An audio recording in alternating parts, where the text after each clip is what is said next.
I have been an artist entrepreneur since I was a young teenager. I have spent my life making my own jobs, and you can too. My name is Kathleen Laziza, and I am the Executive Director of Micromuseum. This series is called Make It Your Own.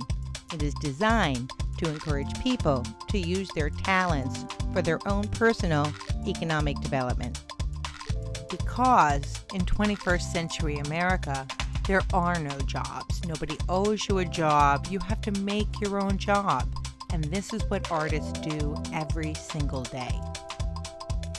This series is not advocating that you personally become an artist, but rather that you learn to think like an artist.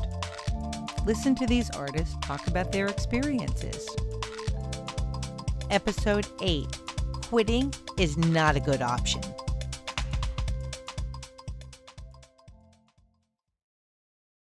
So there's no doubt that where you're living and the culture that you're seeing and that you're kind of allowing yourself to be in is affecting how you ultimately make art, how you want to create, that all comes down to how you see things, how things are perceived and what you're open to or closed to, which is equally important. So for me, I think that location does play a big role.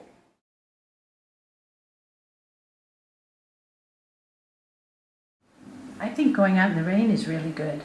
Or going out in the sun. Just going out. Change where you are and how you feel right now. Like that.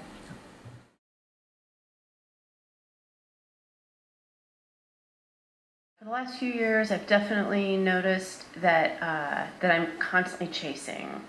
And so I think that, speaking to what you were saying, that maybe I'm trying to cut my addiction a little bit to constantly seeking and getting rewards for things. But certainly the date, I've tried to amp up the texture of the day a little bit with making things nice in my house, or so that actually just getting back home gives me that feeling of reward and having made this space.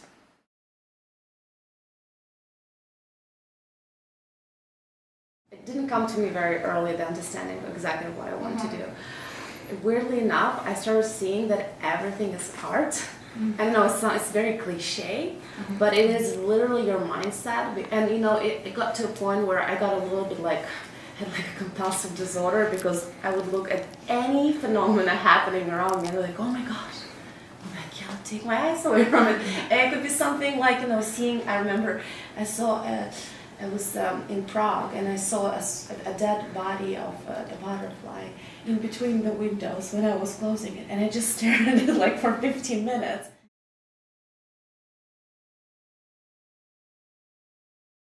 I think it's the different type of courage. I think the athlete, it's jump into the ocean, swimming triathlons, and everybody's different. And a lot of the artists that they say, I'm shy, it's I don't want to debate, I don't want to discuss this, I'm not good at it, or, and so it's some kind of a moment, creative moment, and then you really got the call, you jump into it.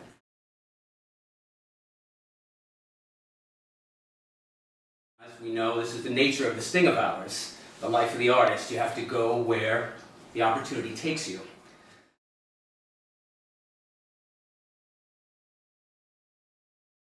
My favorite thing I've added to Workspace recently is I have some mannequins, and I really like to put the outfit that I'm going to wear the next day, or the thing that I've created, onto the mannequin, and I sort of envision myself, and then when I'm out in that outfit, I have this whole other perception of it I didn't have before, because I've been looking at it, I've been falling asleep, it's been in my mind. I have this sense of myself in a place that I didn't have before.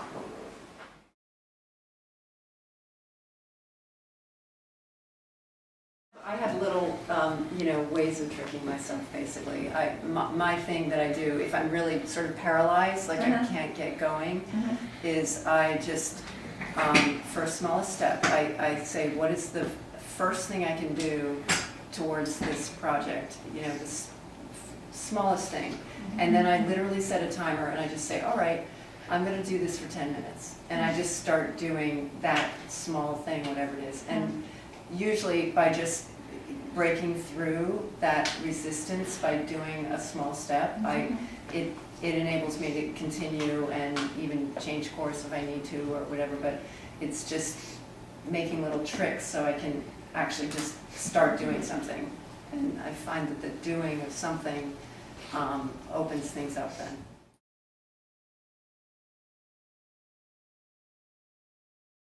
Being a musician myself, I don't know. I think in general it's maybe more of my personality, not so much even just from music. I don't really praise and accolades. Kind of it freaks me out a little bit.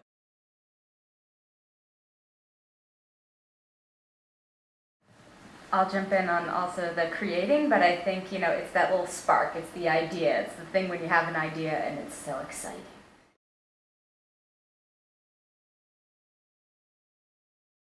I've been asked to like speak at like, you know, schools to speak to younger kids and stuff, and I always have a hard time doing that because I have a hard time bringing myself to tell kids to do what I did, but I just knew that what I had to do, I knew I had to do that. And so it's kind of like if that's the way you feel, but you kind of have to know it. You can't have someone else tell you. Yeah, you know? absolutely.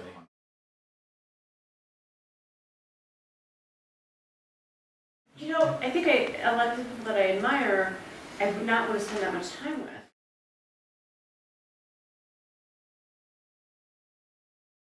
You know, and I liken it in my story to somebody who had to become somebody else in order to survive. So say like in South Africa, like all these people, you know, white and black and of all colors, like were forced into leaving South Africa during the apartheid era. And sometimes having to leave a part of yourself behind in order to become something else. And so, I mean, certainly there's a grieving process, but then on the other hand, you're becoming someone else.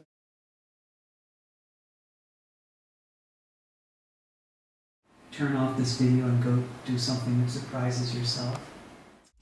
Here are 3 steps to remember. Step 1. Try looking at your problems through the lens of another person. Perhaps your problems are fixable. Step 2. Remember, you are a human being and not a robot. You have something beautiful and significant to contribute. Step 3. Being grateful is not a platitude. It is a life force that keeps on giving. To learn more about this series, make it your own, visit micromuseum.com.